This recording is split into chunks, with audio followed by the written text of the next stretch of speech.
Почитувани битолчани, по кој знае кој пат, ДПМН и градоначалникот Коњановски под плаштот на лицемерието избегнуваат да им дадат одговори на битолчани за наводните злоупотреби на работните позиции на нивните функционери. Сите сомнежи за незаконското работење јавноста мора да ги знае.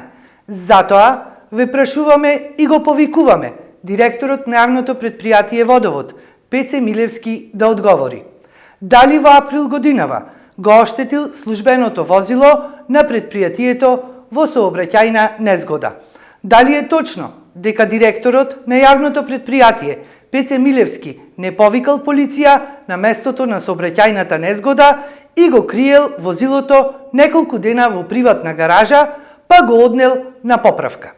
Дали и зошто после оваа случка Пеце Милевски ја променил регистарската табличка на возилото и дали тоа било причината да го заташка случајов? Ова е, почитувани сограѓани, фактурата која од загрижени граѓани пристигна во Општинската организација на СДСМ Битола, на која видливо се гледа извршена поправка и промена на делови на возило во собственост на јавното предпријатие Водовод, со кој директорот на ова јавно предпријатие го изложил на дополнителен трошок за да го поправи возилото после сообраќајната незгода во април годинава, иако истото било каско осигурано.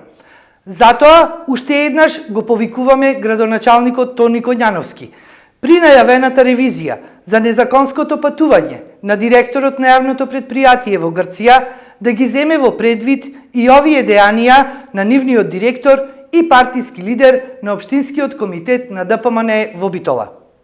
Или пак, во нивниот добро познат стил, ќе ја спрегнат Facebook војската и со истиот добро познат на битолчани жаргон на навреди и невистини ќе го избегнат вистинскиот одговор кој битолчани го заслужуваат.